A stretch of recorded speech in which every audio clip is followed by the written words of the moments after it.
नरेंद्र मोदी का सफर एक प्रचारक से लेकर प्रधानमंत्री बनने तक यकीनन आधुनिक भारतीय राजनीति की सबसे असरदार कहानियों में से एक है। चलिए आज इस सफर के हर मोड़ को, हर पहलू को परत दर परत खोल कर देखते हैं। तो हम उनके करियर को 5 हिस्सों में देखेंगे। कहां से उन्होंने शुरुआत की, फिर गुजरात में उनका कार्यकाल जो कि एक तरह से उनकी कह सकते हैं कसौटी थी, फिर कैसे वो दिल्ली पहुंचे, देश के प्रधानमंत्री बने, और आखिर में उनकी विरासत पर जो बहस आज भी चल रही है उस पर भी नजर डालेंगे। तो चलिए कहानी को एकदम शुरुआत से शुरू करते हैं। देखते हैं नरेंद्र मोदी के शुरुआती दिनों को, वो कौन से साल थे जिन्होंने उनकी राजनीतिक शख्सियत की नींव रखी। अब ये जो टाइमलाइन है ना, इसमें सिर्फ तारीखें और घटनाएं नहीं हैं, बल्कि इनके बीच का कनेक्शन बड़ा दिलचस्प है। सोचिए, आरएसएस से जुड़ना, फिर इमरजेंसी के दौरान अंडरग्राउंड रहकर जमीनी स्तर पर काम करना, हर एक अनुभव ने उनके पॉलिटिकल स्किल्स को और मजबूत किया। मतलब ये कोई रातों रात मिली कामयाबी नहीं थी, ये एक बहुत ही सोची समझी, आप कह सकते हैं एक रणनीतिक चढ़ाई थी। और यहीं पर एक बहुत ही दिलचस्प बात पता चलती है। देखिए, राजनीति सिर्फ नीतियां बनाना ही तो नहीं है ना? ये अपनी बात लोगों तक पहुंचाने की कला भी है। और उनके जो शुरुआती अनुभव थे रंगमंच में, डिबेट्स में, उसने उन्हें एक दमदार वक्ता बनाने में बहुत मदद की। एक ऐसा हुनर जो उनके राजनीतिक करियर में हमेशा उनके काम आया। तो चलिए अब आगे बढ़ते हैं। अब हम आते हैं उनके करियर के शायद सबसे अहम मोड़ पर। वो था गुजरात के मुख्यमंत्री के तौर पर उनका कार्यकाल। ये वो दौर था जिसने असल में उनकी राष्ट्रीय छवि को गढ़ा, उसे परिभाषित किया। तो साल 2001 में वो पल आया जब एक संगठक की भूमिका से निकलकर वो सीधे एक राज्य के मुखिया की कुर्सी पर पहुंचे। सोचिए ये कितनी जबरदस्त छलांग थी। और यहीं से दुनिया ने पहली बार मोदी मॉडल ऑफ गवर्नेंस की एक झलक देखी। लेकिन ये उनके मुख्यमंत्री काल का सबसे कह सकते हैं विवादास्पद अध्याय भी बना। देखिए, एक तरफ उनके प्रशासन पर बहुत गंभीर आरोप लगे, तो दूसरी तरफ देश की सबसे बड़ी अदालत सुप्रीम कोर्ट की बनाई गई जांच टीम ने उन्हें कानूनी तौर पर क्लीन चिट दे दी। ये एक ऐसी घटना है जिस पर आज भी बहुत बहस होती है। और यहीं से निकलकर आती है वो दोहरी विरासत, जिसे अक्सर गुजरात मॉडल कहा जाता है। एक तरफ तो आर्थिक विकास का एक चमकदार चेहरा था। आप देखिए, निवेश आ रहा है, बड़े बड़े प्रोजेक्ट्स लग रहे हैं, बिजनेस करना आसान हो रहा है। लेकिन सिक्के का दूसरा पहलू भी था। आलोचकों का मानना था कि ये जो विकास है ये सबको साथ लेकर नहीं चल रहा, और स्वास्थ्य, शिक्षा जैसे सामाजिक पैमानों पर गुजरात कहीं ना कहीं पिछड़ रहा था। तो अब गुजरात में एक मजबूत क्षेत्रीय नेता के तौर पे खुद को स्थापित करने के बाद अगला कदम क्या होता है? जाहिर है, राष्ट्रीय मंच। तो चलिए अब देखते हैं कि 2014 का वो सफल प्रधानमंत्री अभियान वो कैसे रचा गया, कैसे तैयार किया गया।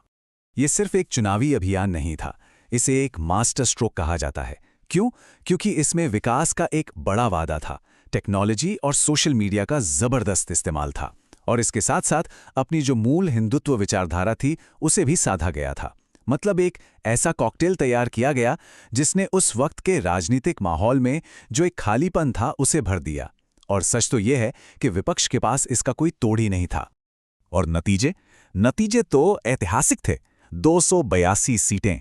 सोचिए, 30 सालों में पहली बार किसी एक पार्टी को अपने दम पर पूर्ण बहुमत मिला था। यह सिर्फ एक चुनावी जीत नहीं थी, ये भारतीय राजनीति में एक बहुत बड़े बदलाव का संकेत था। तो प्रधानमंत्री बनने के बाद अब चुनौती और भी बड़ी थी, 1 अरब से ज्यादा लोगों के देश पर शासन करने की। तो चलिए अब उनकी सरकार की कुछ बड़ी नीतियों और सुधारों पर एक नजर डालते हैं। और देखिए, सत्ता संभालते ही शासन के तौर तरीकों में एक बड़ा बदलाव दिखा। जैसे प्लानिंग कमीशन यानी योजना आयोग को हटाकर नीति आयोग का बनाना। ये सिर्फ एक नाम बदलना नहीं था, ये गवर्नेंस को और ज्यादा सेंट्रलाइज करने, मतलब एक टॉप डाउन अप्रोच अपनाने का एक साफ साफ संकेत था।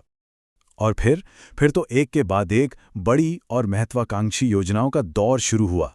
Digital India, make in India, Jan Dhan योजना, उज्ज्वला गैस कनेक्शन, और फिर जीएसटी जैसा बड़ा टैक्स सुधार, और नोटबंदी जैसा एक चौंकाने वाला फैसला भी। इन सब का लक्ष्य क्या था? लक्ष्य एक ही था, भारत की अर्थव्यवस्था और शासन की तस्वीर को बड़े पैमाने पर बदलना। लेकिन सवाल यह है कि इन योजनाओं का जमीनी स्तर पर असर क्या हुआ? चलिए एक उदाहरण लेते हैं, स्वच्छ भारत अभियान का। वर्ल्ड हेल्थ ऑर्गेनाइजेशन का एक अनुमान है कि इस अकेले अभियान ने ग्रामीण भारत में डायरिया से होने वाली करीब 1,80,000 मौतों को टाला। ये जो आंकड़े हैं ना, ये दिखाते हैं कि कैसे एक नीति जमीनी स्तर पर लोगों की जिंदगी में बदलाव ला सकती है। लेकिन जैसा कि कहते हैं, हर सिक्के का दूसरा पहलू भी होता है। उनके शासनकाल की कड़ी आलोचना भी हुई है। कुछ पॉलिटिकल साइंटिस्ट एक शब्द का इस्तेमाल करते हैं, डेमोक्रेटिक बैकस्लाइडिंग। इसका मतलब क्या है? इसका मतलब है लोकतांत्रिक संस्थाओं का कमजोर होना, लोगों के अधिकारों और बोलने की आज़ादी पर पहरे लगना। और आलोचकों का यही कहना है कि मोदी सरकार में ये चीज़ें देखने को मिली हैं।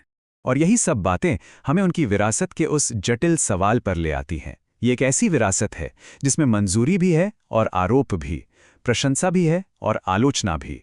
अब देखिए, देश में और विदेशों में इतने विवादों के बावजूद एक बात जो है वो हैरान करती है, वो है उनकी अप्रूवल रेटिंग्स। वो लगातार दुनिया के बड़े बड़े नेताओं के मुकाबले काफ़ी ऊंची रही हैं, और ये दिखाता है कि भारत में उनकी लोकप्रियता कितनी ज़बरदस्त है। लेकिन लोकप्रियता की इस कहानी के साथ ही विवादों की भी एक लंबी लिस्ट है। चाहे वो उनकी हिंदुत्व केंद्रित राजनीति हो, 2002 के गुजरात दंगों की छाया हो, या फिर नागरिकता संशोधन कानून और कश्मीर से आर्टिकल 370 हटाने जैसे बड़े फैसले, ये वो मुद्दे हैं जो उनकी विरासत को बहुत ज्यादा विवादास्पद बना देते हैं। तो आखिर में सवाल यही बचता है, क्या इतिहास उन्हें एक ऐसे नेता के तौर पर याद रखेगा जिसने भारत में आर्थिक बदलाव की नींव रखी, या फिर एक ऐसे व्यक्ति के रूप में जिसने सामाजिक ताने बाने की दरारों को और गहरा किया? ये एक ऐसी बहस है जिसका जवाब शायद आने वाले कई सालों तक मिलना मुश्किल है।